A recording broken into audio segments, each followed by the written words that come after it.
Hey everyone, I hope that you're having a great weekend so far. I personally am. I have every other weekend off, so this was my weekend off. And personally, yesterday I went to Home Place, which if you don't know what that is, it's basically like a little pool area that's got different activities and it's got like an arcade, things like that. So of course my boys love that. And then today my husband was showing me how to weld. Didn't do the best, but I definitely I feel like got a good base down, you know. So yeah, that's actually him in the background, so just ignore that. um so today we're gonna go over trauma-informed care, and if you see me look up, it's just me looking at my notes just to make sure that I go over everything and don't leave anything out. So we'll go ahead and jump right into that. So let's see here what we've got going on. So trauma survivors are or have unique care needs that must be incorporated into the plan of care in order to attain or maintain the resident's highest level of health and well-being. So the use of trauma-informed care requires staff to understand types of traumatic experiences and their impact on residents. Recognition of post-traumatic stress disorder, also known as PTSD, that some trauma survivors may experience, triggers residents may have, and care strategies that can eliminate these triggers and prevent re-traumatization. So this video will be about the incorporation of trauma-informed care into the person-centered, culturally competent plan of care in a long-term care facility. Just want to give you a heads up though, this video will present some examples of some real-life traumatic events that may elicit physical or emotional reactions to anyone viewing this who have may experienced similar events. So just want to give that heads up. So after watching this video, my goal is for everyone to be able to identify types of traumatic events, recognize the impact the traumatic event can have on an individual, describe post-traumatic stress disorder, identify triggers that may be present, and illustrate ways that you can implement trauma-informed care. So in life, everyone has their share of adversity that they must overcome. However, for survivors of trauma, its wounds may be lasting and are likely carried for the rest of their life. So who are these trauma survivors and what carries the wounds of trauma? Well, the answer is that anyone could carry the wounds of trauma, even those that you least expect. So men and women, children, older adults, even those living next door, you have all possibly experienced trauma. So it is important to remember that even though you may not be able to see the scars, their wounds are very real. So according to the National Council for Behavioral Health, trauma occurs when a person is overwhelmed by events or circumstances and responds with intense fear, horror, and helplessness. Extreme stress overwhelms the person's capacity to cope, and there is a direct correlation between trauma and physical health conditions such as diabetes, COPD, heart disease, cancer, and high blood pressure. So there are several types of events that can cause trauma. It can be due to war or violence, childhood abuse or neglect, physical, emotional, verbal, or sexual abuse, intimate partner violence, accidents, disasters, grief and loss, medical interventions, witnessing violence, cultural or historical trauma, and intergenerational trauma. And we'll learn more about what those mean as well. So the first one we'll go over is cultural and historical trauma. So cultural trauma is a traumatic event that occurs to an individual to a specific culture. So for example, Native American children who were removed from their homes to attend Native American boarding schools where they were forced to abandon their traditions and language and replace them with European traditions. African Americans have experienced cultural trauma due to slavery and the violence around segregation. And then you have historical trauma, which is just trauma that occurred due to a historical event. The Great Depression of the earliest 20th century is an example. A recent example includes the World Trade Center bombing of 9/11. Historical trauma also includes war or genocide. For the survivors of historical trauma, their subsequent generations of offspring can have higher rates of health conditions compared to those who have not experienced such events. Next, we have intergenerational trauma, which occurs when several generations experience the effects of trauma. So an example would be a maternal child abandonment that may occur in each subsequent generation of women who abandon their children. Another example would be when parents abuse their children and then those children grow up, become parents, and abuse their children. So intergenerational trauma can also result from historical trauma as well. You got intimate partner violence. So intimate partner violence is physical, sexual, or psychological harm by a current or former partner or spouse. This type of violence can occur among heterosexual or same-sex couples and does not require sexual intimacy. The rates of intimate partner violence and related PTSD do seem to be lower in older women as opposed to younger women, but these statistics can be misleading because older women may be less likely both to label intimate partner violence as such and to disclose such histories to healthcare providers. There also appears to be limited public awareness and fewer available services specifically designed for older intimate partner violence survivors compared to younger and middle-aged women. 1 out of 7 older women had a history of physical or sexual assault by an intimate partner and generally met the criteria for PTSD, depression, and anxiety. So we're going to use an example now of a person. So we'll call him Ronnie. So Ronnie is a 65-year-old man who was born to a single teenage mom with few parenting skills. His mom was barely able to meet Ronnie's basic needs. He was often left home alone and hungry.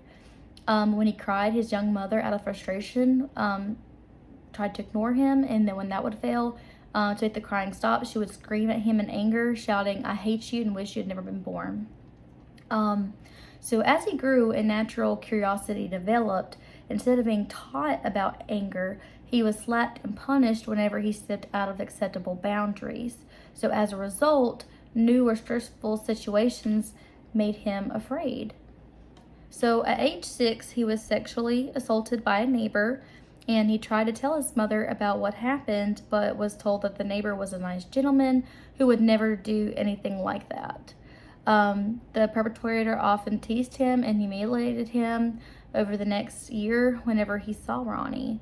Eventually, he came to see that it was not safe to talk about things that bothered him. In fact, to him, the world was a very violent place without safety, and so he started to use violence as a coping mechanism when he felt unsafe. So his trauma that he experienced as a child, for example, would be neglect, emotional abuse, verbal abuse, sexual abuse, and then so as a child, he experienced each of these types of trauma. So he is what experts would call a survivor of complex trauma. So that is, he was exposed to multiple traumatic events as a child. So we got multiple ones to make the complex one. So some signs of trauma. So those who experience trauma, have very real symptoms. And some of these can be easily observed while others are not so obvious. So some physical ones would be headaches, backaches, stomach aches, and they could also have sudden sweating, heart palpitations, changes in sleep or eating patterns, loss of interest in sex, constipation or diarrhea, getting illnesses more often, and substance abuse. And then you would have the emotional signs. So that could be easily startled, outbursts of anger and rage, emotional swings, fear, depression, and anxiety, self-blame, survivor guilt, shame, and they can often even have nightmares as well. Let's see. And then you also have these social signs. So it can affect the way that they interact with the world. So those who have experienced trauma at all may withdraw because they feel that no one understands what they're going through, and because they are reluctant to trust others. So you can see trauma affect an individual in their social interactions in the following ways, such as isolating themselves, feelings of detachment or betrayal, difficulty trusting, and diminished interest in everyday activities. So some of the signs of trauma may be defense mechanisms the survivors develop during the after the traumatic event. So defense mechanisms are an automatic response to a situation or person that is perceived as harmful.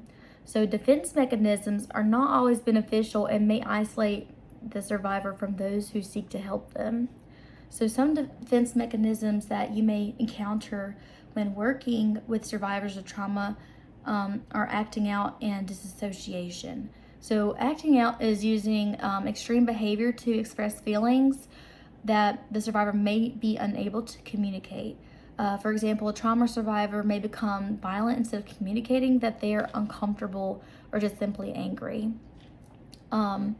Disassociation is a defense mechanism that most trauma survivors have experienced. So disassociation is the mental separation of a survivor from their normal thoughts, memories, feelings, actions, or sense of self.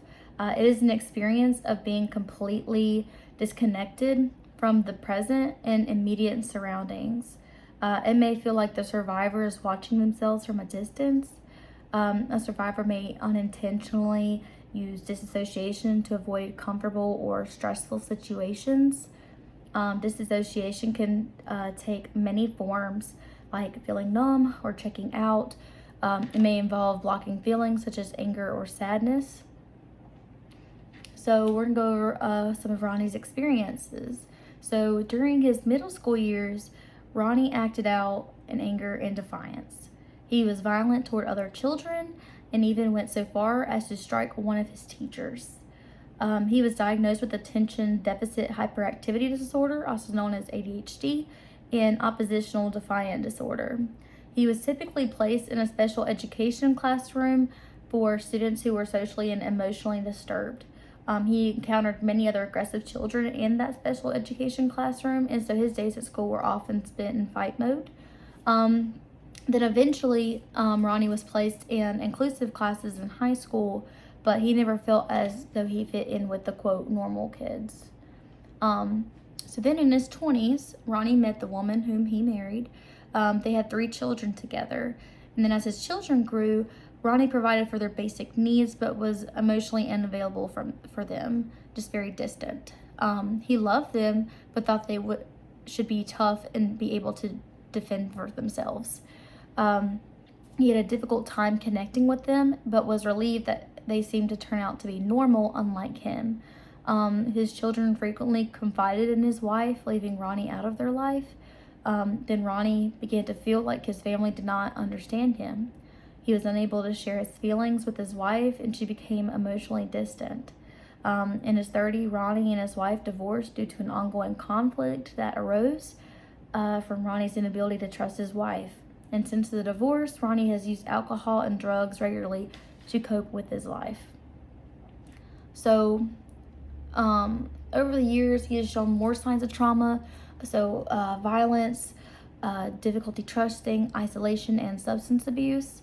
So in his early years, Ronnie was violent in the classroom setting, and then during his marriage, he isolated himself from his family and had difficulty trusting his wife. And then later he turned to the alcohol and drug abuse. So there's also resiliency.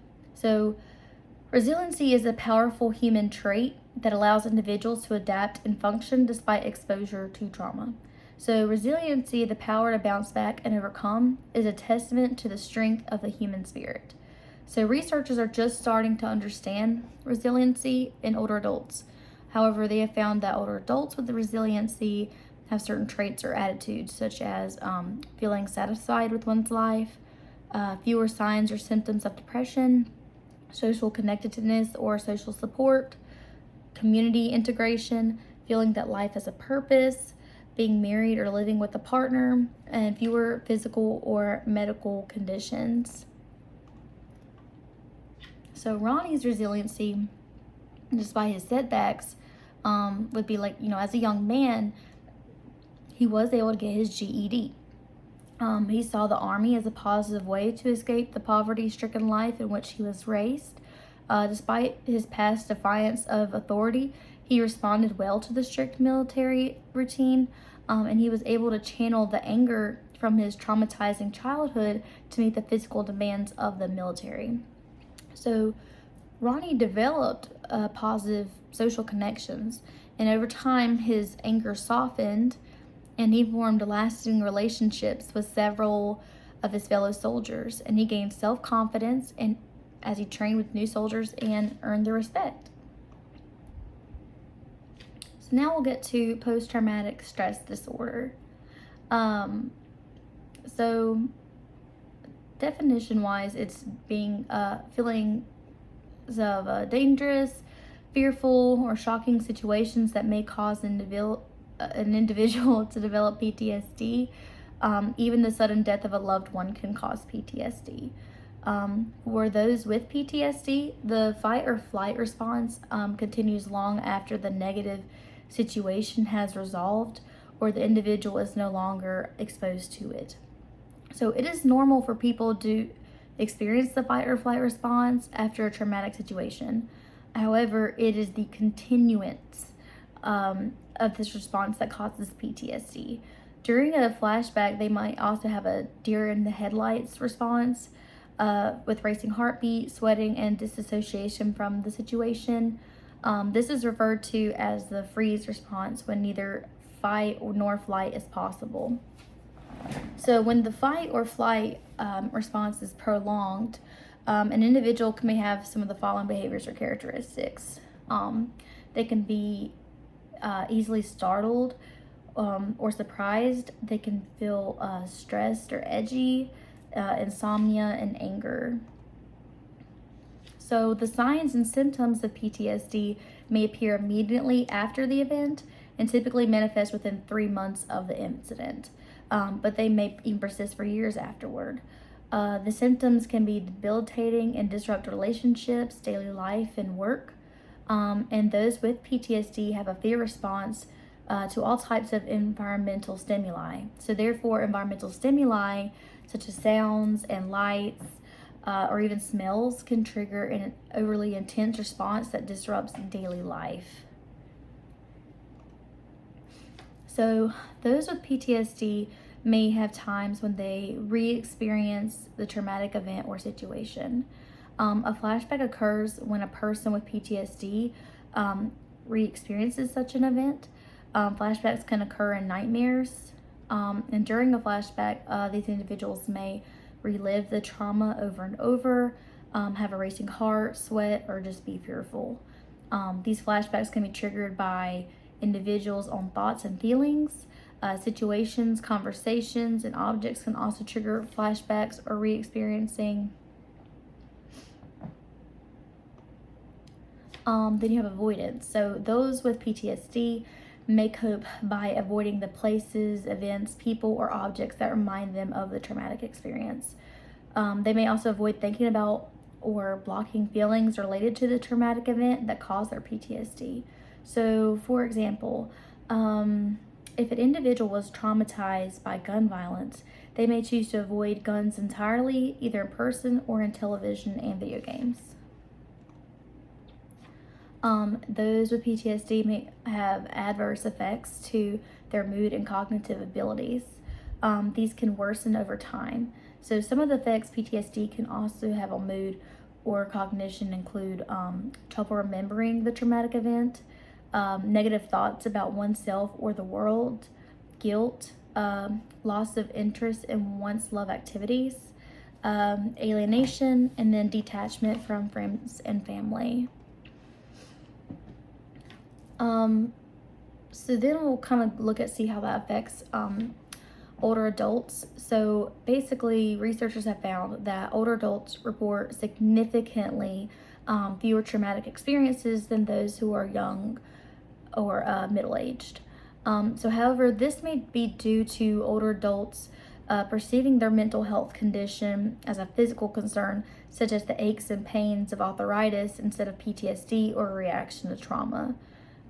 Older adults may also feel shame about their traumatic experience or PTSD, leading them to underreport mental health concerns. So, the effect of trauma and PTSD in older adults is great. PTSD is often accompanied by depression, substance use disorders, or anxiety disorders. Across the lifespan, complex trauma is linked to a wide range of problems, including addiction, chronic physical conditions, depression, anxiety, self-harming behaviors, and other psychiatric disorders. Older adults with PTSD are more likely to have additional health conditions or comorbidities, are 3 times more likely to have a disability, and report chronic pain at a higher rate. They are also more likely to have impaired or slower cognitive skills, such as possessing or learning new information and difficulty with memory. And then finally, older adults with PTSD are also more likely to develop dementia. So as for Ronnie's health effects, the physical effects of trauma on Ronnie put him at risk for several conditions. So in his 40s, he developed high blood pressure, and in his 50s, Ronnie developed heart disease. So although heart disease and high blood pressure can be caused by many factors, it is not common for survivors of trauma to develop these conditions as well as other health conditions.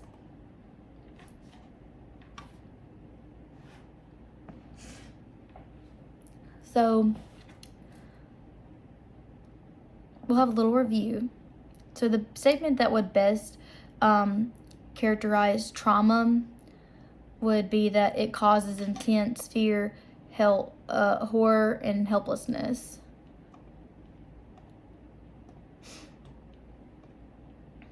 Just to kind of sum it up.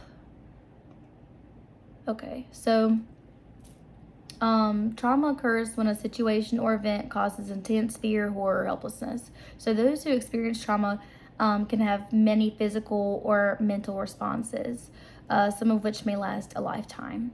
Trauma is caused not only by war, violence, and disasters, but events closer to home such as abuse and neglect.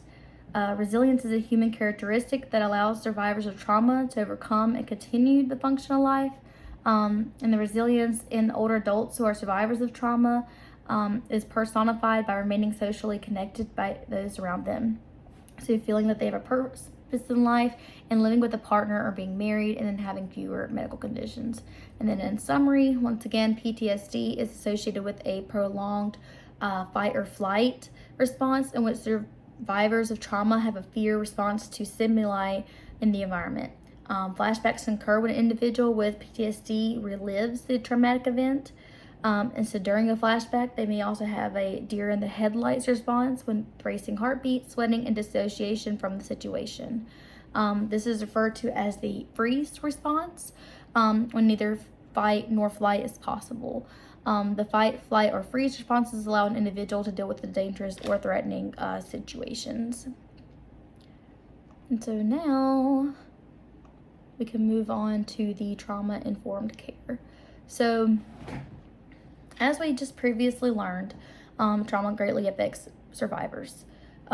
We had to learn all of that to feel how it affected them in order to give them the care. So, trauma survivors may need the help of multiple services such as social workers, mental health, and medical treatment to adequately meet their needs. Because of their unique needs and the complex nature of their experiences, survivors of trauma need to be understood by their caregivers and health providers. Trauma survivors require and deserve care that acknowledges their experiences and is respectful to their needs. So if you have ever been a victim of a crime, you know how it felt to be powerless in the situation. You probably felt out of control, angry, or maybe even afraid. So now imagine what trauma does to an individual's sense of control and how powerless they must have felt during that and after the event. So during a traumatic event, when an individual is being held down, locked up, cornered, or touched inappropriately, think of how powerless they must have felt. So when survivors of trauma receive care in the healthcare setting, they again may feel that they are powerless. In less than ideal care situations, they may relinquish the power to decide when they eat or bathe, what they wear, or even when and how they interact with others. Even worse, when conflict arises, the survivor may feel they are being pitted against members of the healthcare team. They may feel that the healthcare team or staff members have taken away their own power or control, and just like the perpetrator did of their traumatic event. So when this happens, the survivor can become re-traumatized. That is reliving the powerlessness and fear that they experienced due to the original traumatizing event. So, in case you're wondering what re-traumatization is, it's basically in healthcare, a basic ethical principle is to do no harm. So, with the wrong approach, you may very well re-traumatize the survivor. So, regardless of your intention, re-traumatization is like tearing an old wound open. So, as a caregiver or staff member in healthcare setting, you must try to prevent re-traumatization. This is one of the most important goals of trauma-informed care. So it can occur when any situation, interaction, or environmental factor replicates the event or dynamics of prior traumas and evokes feelings and reactions associated with the original traumatic experience. So a trigger is something that causes the behavior or causes the survivor to remember the traumatic event and induces a reaction similar to when they were originally traumatized. Triggers can re-traumatize survivors, and even if the trigger is not in itself frightful, it may cause the survivor to become afraid. Triggers can be obvious. So, for example, an individual who has been physically or sexually assaulted may likely be triggered by touch or physical contact. So triggers can also be subtle, such as feeling criticized in conversation. Triggers may include sensations that bring up memories of the event. For example, a movie about war or abuse may trigger traumatic memories. For those who are abused by family members, even discussions with the family or holidays can bring traumatic memories back. So in the healthcare setting, the following things may also be triggers: restraints, isolation, close physical proximity of a caregiver or provider, invasion of privacy, caregivers the same gender as their abuser, feeling powerless, feeling pinned down during medical procedures, talking about the survivor as if they were not there. Survivors of trauma may be unaware of their triggers. Upon encountering a trigger, they may suddenly find themselves feeling out of control, depressed, or reliving the traumatic event. Their response to the trigger may be immediate or take several days to manifest. So, once it has been established that an individual is the survivor of trauma, the healthcare team will assess their needs and identify the survivor's triggers. So, developing strategies to cope with triggers will all be a part of that individual's plan of care. So, everyone should take care to avoid creating situations that trigger a survivor of trauma.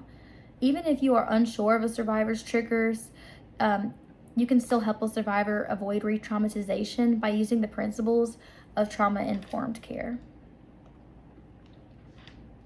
So, trauma-informed care is an approach to providing care to trauma survivors.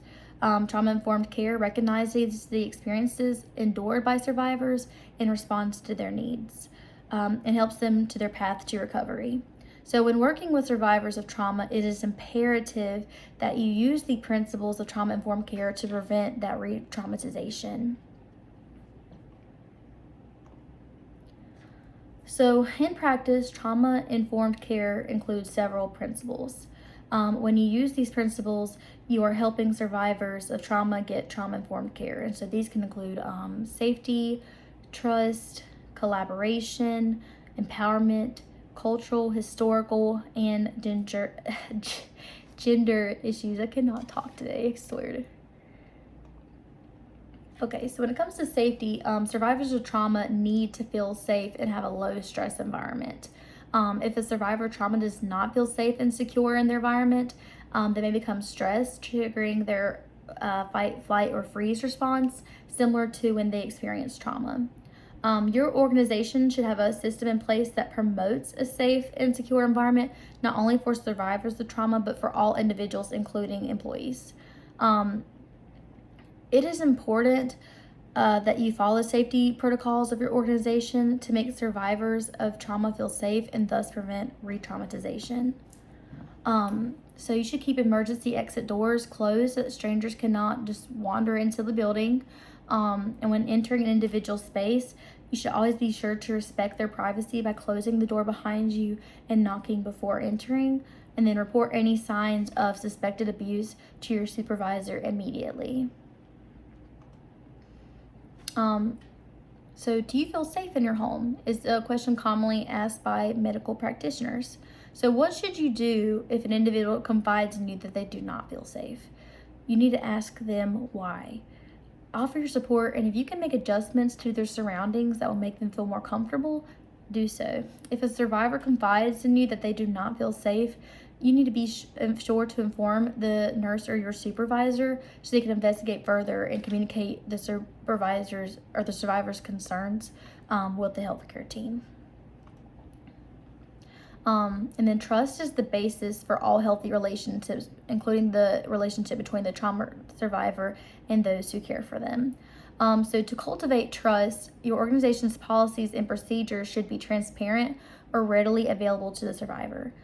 Discussions about their care should also be transparent to survivors and their family members and staff. So secrecy could be misconstrued by the survivor as an attempt to harm or mislead. So by consistently being forthright, you can gain their trust and build a positive working relationship. And to develop trust, you should avoid keeping secrets from those you care for or surprising them. Be forthright with the plan of care or your intentions during your interactions with them. So when starting an interaction with a trauma survivor, you should never startle them. Always announce your presence and then tell them your name and then why you are there. So everyone, including residents, providers, and organizational leadership, must work together for the common good of the survivor. Trauma survivors should be collaborators in their care. They should have control over the decisions that are made about their health and should not feel left out of conversations or decisions about their care.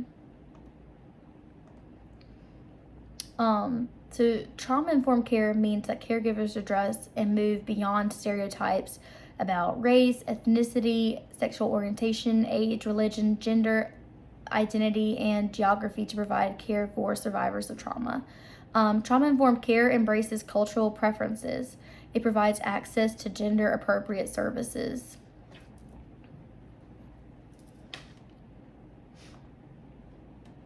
And then instead of focusing on the survivor's struggles and shortcomings, trauma-informed care recognizes that the survivor has gifts and talents and strengths to draw upon. The survivor's strengths are used to help them on their journey to well-being. Empowerment is helping survivors of trauma achieve their personal goals. So the empowerment seeks to increase a person's strength, which survivors of trauma often need in order to overcome a sense of helplessness that trauma evokes.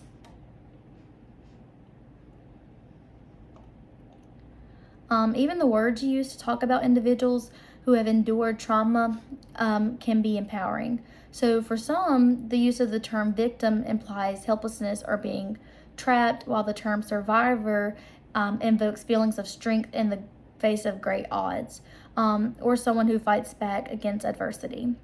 But be careful of the words you choose, because some individuals may actually prefer victim while others prefer survivor. So just be mindful of how you use those terms. So recognizing the many experiences of a trauma survivor is essential to their care. Recognizing the survivor means that you can see them and that you hear their voice. They need to feel heard, so the most important thing to do when a survivor speaks about their experience is to listen. Just don't offer advice, just listen. Rather than ignoring or discrediting what happened to them, acknowledge their life story, including the highlights and lowlights and trauma they have endured.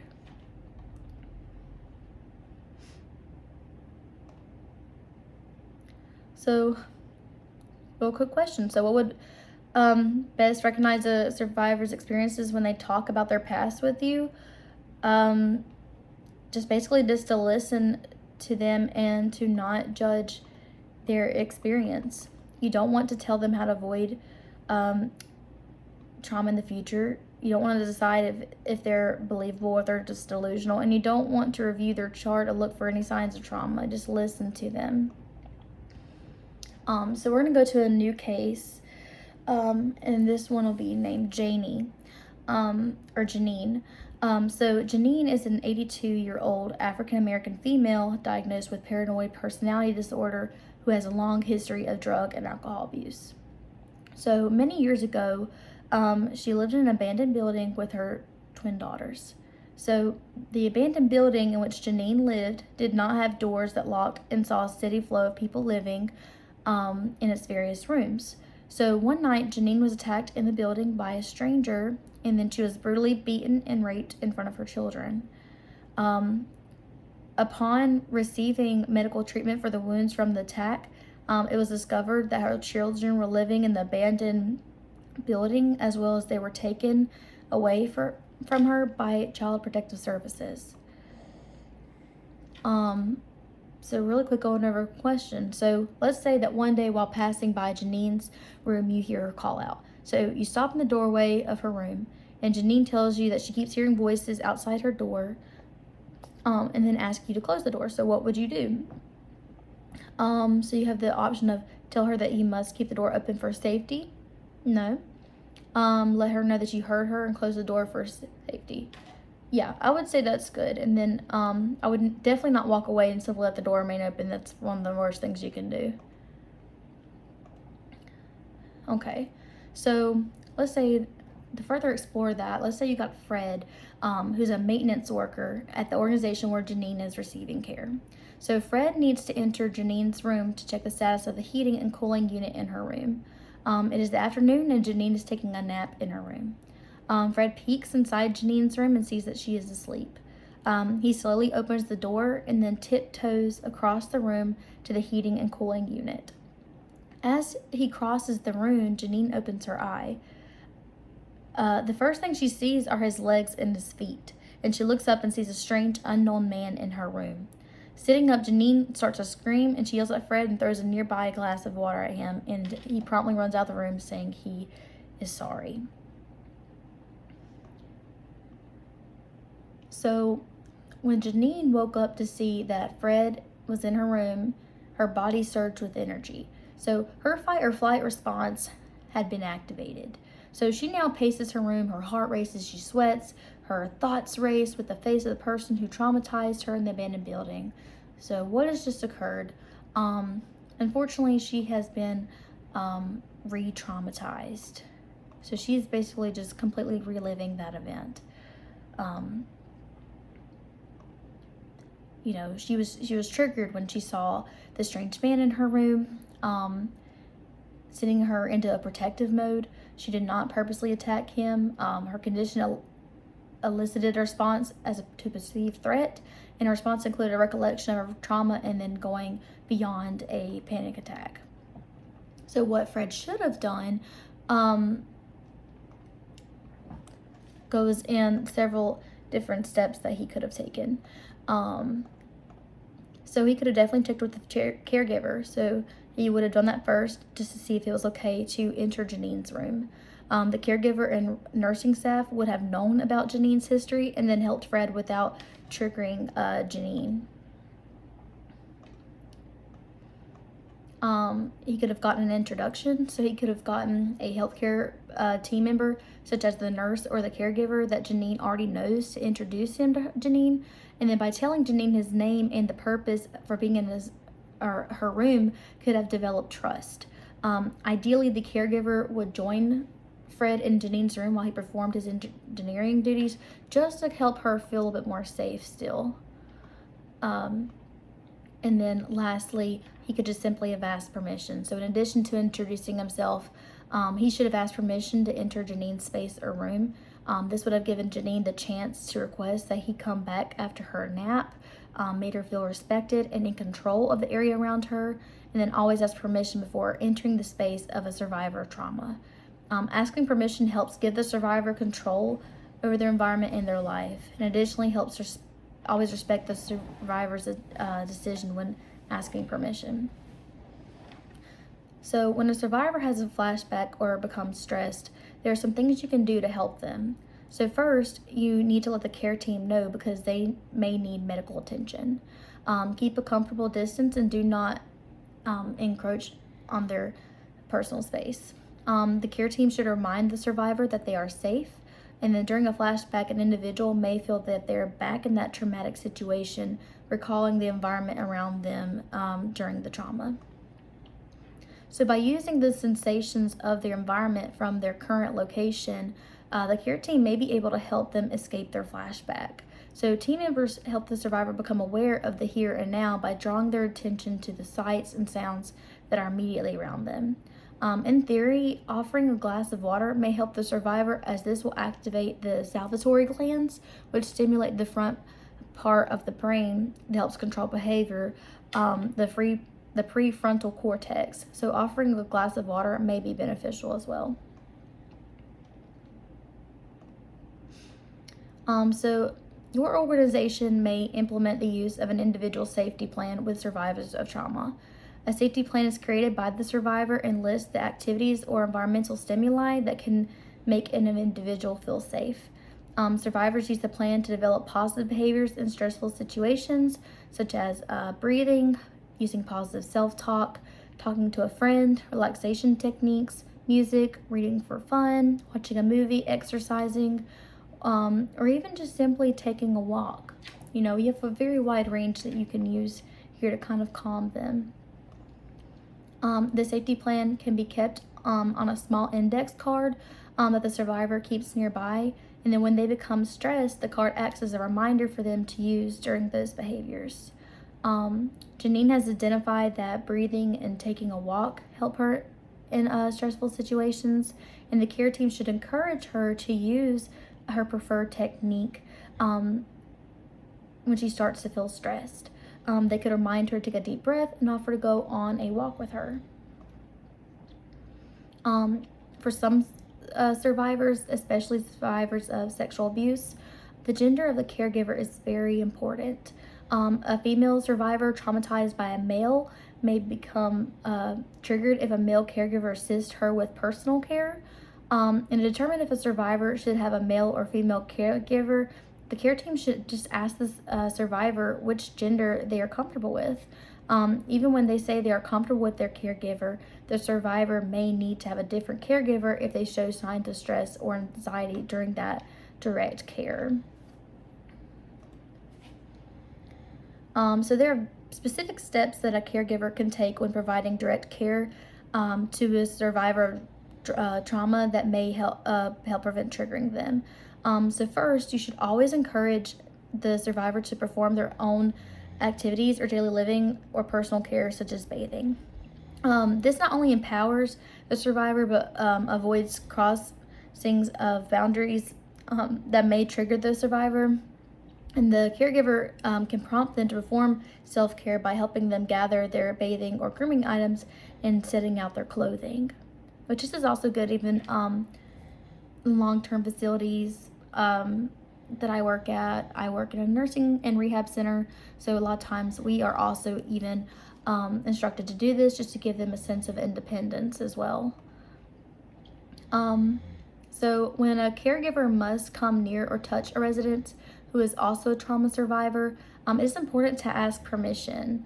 So if the survivor gives permission, the caregiver should explain what they are going to do before they do it. The following examples of protective what is wrong with me?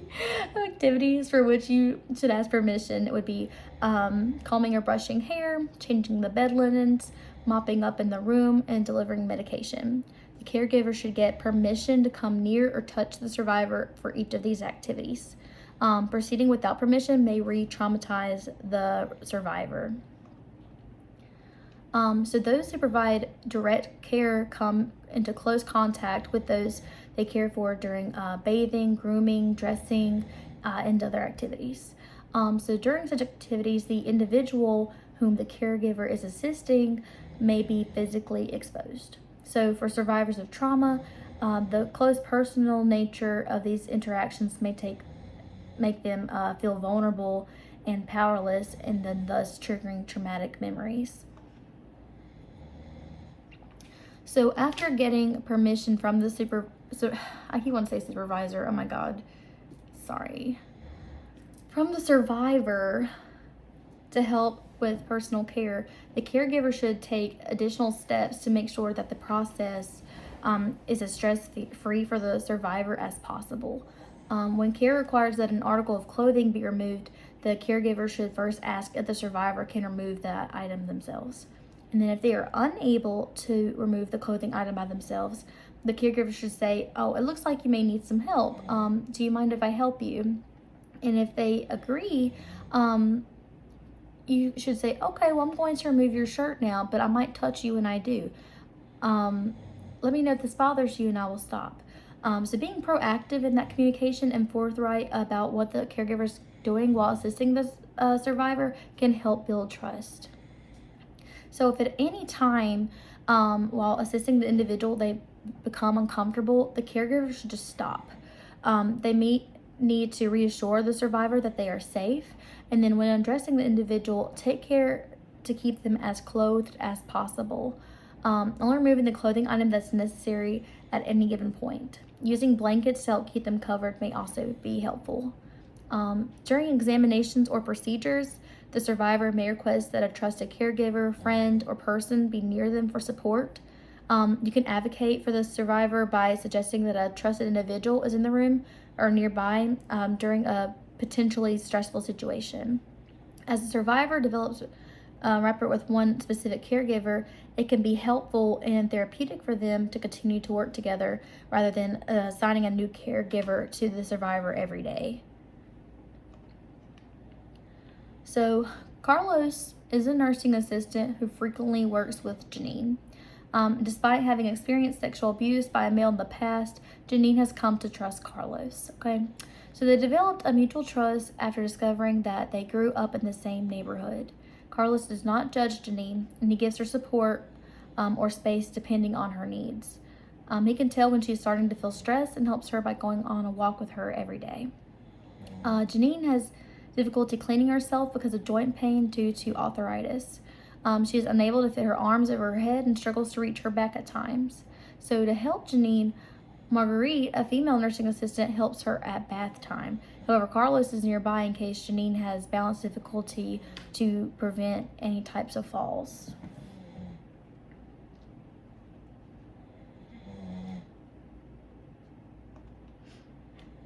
So let's go over a situation. So let's say that while preparing to bathe, Janine stops and stares at the wall. She seems fearful of Carlos and Marguerite and begins to cry. So what would they need to do? You definitely would not want to remove any of her clothing items or even hurriedly ready her bath or even offer to bathe her. The best thing would be in that situation just to stop preparing the bath altogether. So as we've discussed earlier, resilience is a powerful human characteristic that survivors of trauma can tap into to cope with traumatic events. Trauma survivors may want to revert inward and shut out others. However, survivors with resilience tend to have more social connections. So open the window curtains or blinds and let the light in. Encourage them to leave their room and participate in activities with others and talk to other people. Find out what they're good at doing and encourage them to do that activity. It's not going to do them any good to stay cooped up.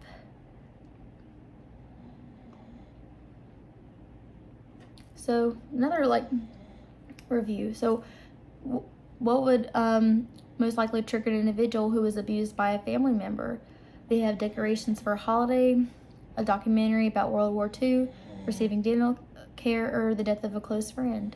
It would be decorations for a holiday because holidays tend to be family occasions, and so therefore seeing holiday decorations can evoke trauma or traumatic memories of abuse by a family member.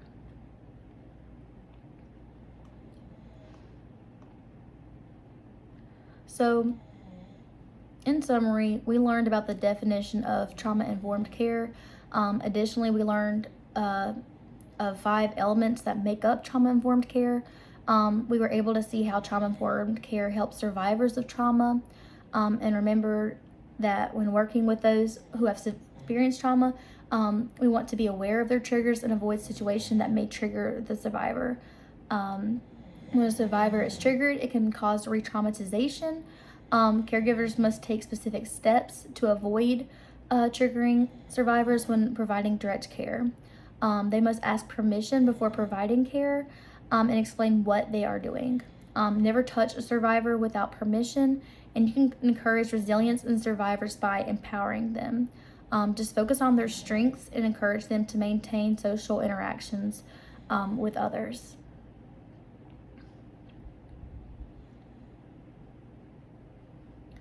So now that we have finished viewing and reviewing all of the trauma-informed care, we should have been able to learn that trauma can be caused by several types of events, ranging from the violence of war, accidents, disasters, and interpersonal violence such as sexual or physical abuse and neglect.